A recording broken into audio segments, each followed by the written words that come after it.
Have you ever woken up with a feeling in your chest before the workday even begins? That was how I felt for a long time. I had been working for the same MNC for almost 20 years. On paper, it was very good job. Good salary, stable income, respected positions. And people did tell me, you are lucky to have this. And honestly, they were right. I was grateful. The job gave me stability. It helped me support my family, experience, and a sense of security for many years. But even with all of that, many mornings when I open my laptop and I prepare for another high-pressure day, one quiet question keeps coming back. If this job is so good, why do I feel less and less like myself? Hi, I am Manyi. Welcome to Pearlora. I share simple, practical ways to help you feel calmer at home and in daily life. If that sounds good, subscribe. I would love to have you here.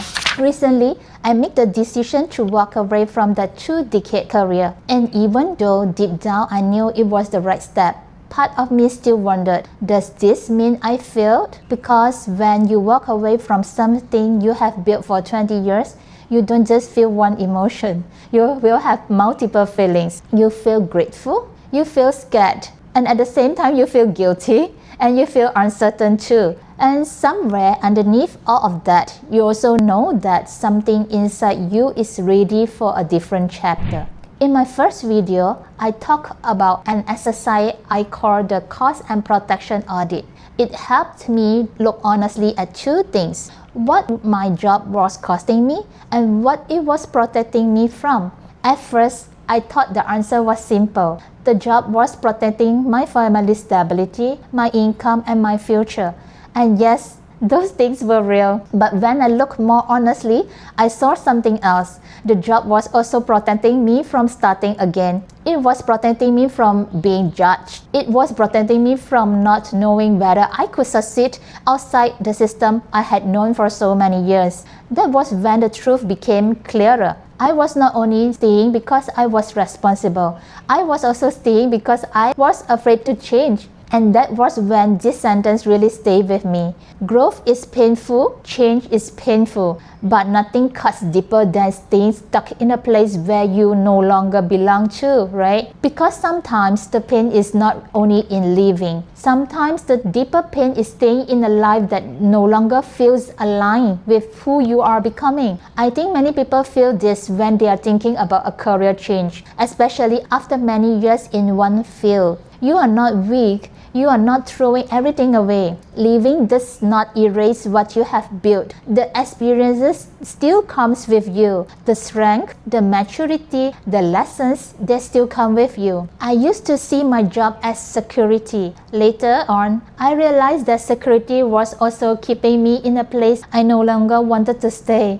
The turning point did not happen overnight. It happened in a small, quiet moments. Sitting at my desk, looking at the same financial models, solving the same problems again and again. And one day, I realized I could not ignore what my body and my heart were trying to tell me anymore. I stopped looking at my paycheck only as a reward. And I started asking a much harder questions. What is this security actually protecting me from? For me, the steady income made it easier to postpone the harder questions because the salary gave me comfort. But over time, I started to ask myself whether the comfort was helping me to grow or helping me to avoid change. I kept telling myself I was being practical, I was being responsible, and part of that was true. But underneath all of that, another truth was also there. I was afraid to step out of my comfort zone and become a beginner again. Maybe that is true for you too, right? Sometimes we stay because we know how to survive there. We already know the system. We already know all the office politics. We already know all the people.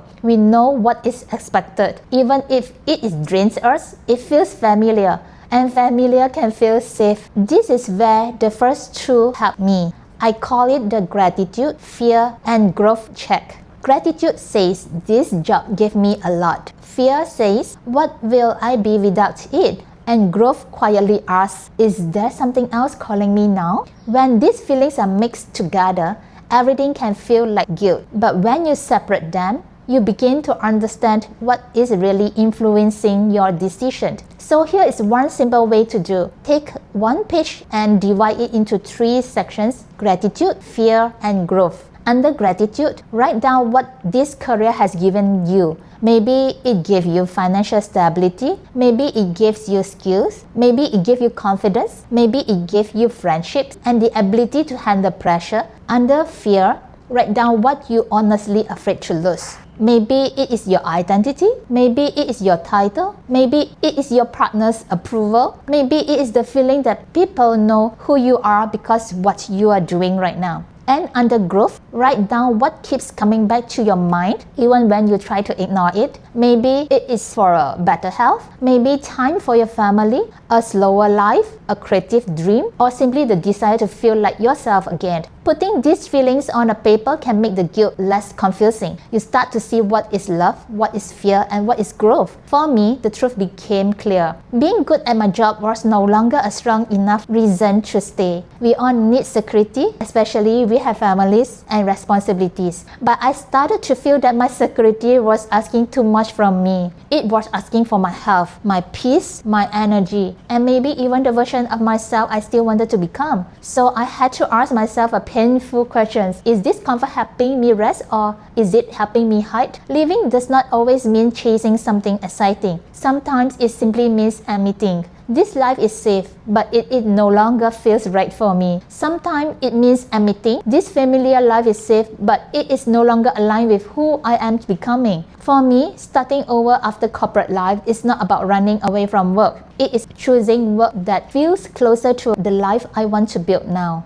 From the outside, becoming a YouTuber may sound simple, but for me, it is a real challenge. There is no guaranteed salary at the beginning, no familiar title, no fixed system telling me what to do next. I have to become a beginner again. I have to learn how to speak, write, record, edit and show up consistently. And honestly, this is uncomfortable. But it is also feels meaningful because this work is connected to real life. Corporate life gave me discipline. Motherhood made me more aware of what people carry quietly.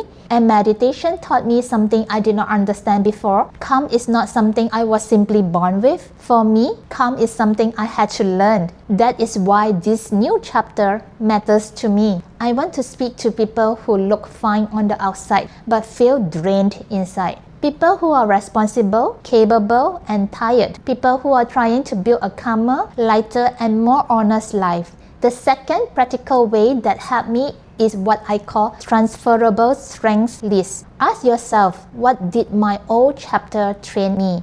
Maybe it trained your discipline, your patience, your attention to detail, your ability to handle pressure, your ability to keep going when things difficult. Then you ask yourself, how can this strength serve my next chapter? For me, finance trained consistency, and YouTube needs consistency too. Finance trained attention to detail, and content creation needs care. Motherhood trains empathy, and this channel needs emotional connection. Meditation trains awareness, and this new chapter needs calm. So I started to see my skills differently. There were not just tasks, there were tools. And when you leave a job, you do not leave all your tools behind. Your old chapter was not a waste. It was part of your foundation. Please write down 5 strengths you already have that you are not tied only to your job title, but to the kind of person you are. The third practical way is what I call the one small identity thread. If you are not ready to leave, you do not need to begin with a dramatic decision. Start with one small, low-risk action each day. Just practice stretching your identity little by little. You might record one private video, write one honest story, take one short course, talk to someone who successfully changed careers, or start one small project. The goal is not to prove you can make money from it right away. The goal is to slowly show yourself, I can still learn, I can still grow. I am not fixed to only one job title. Sometimes when people start a new chapter, they rush to prove the decision was right. They rush to earn, they rush to grow, they rush to succeed, they rush to explain and justify everything. Therefore, I did not want to leave corporate pressure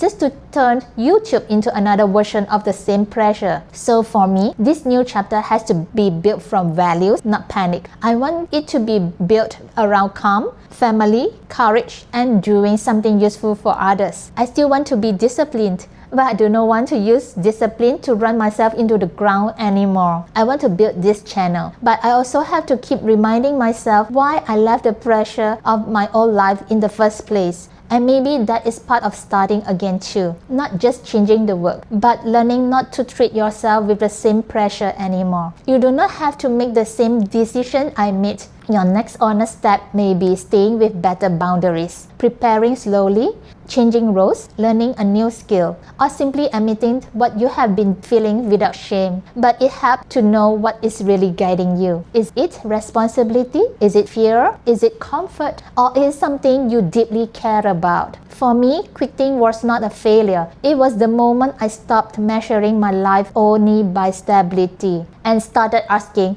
what kind of life actually felt honest to me. In this video, help you feel a little more honest with yourself. Subscribe and stay with me here. We are not trying to make life perfect here. We are just learning how to make daily life feel a little calmer, a little lighter, and a more honest. May you all be well, be happy, and be at peace. See you the next video. Take care. Bye.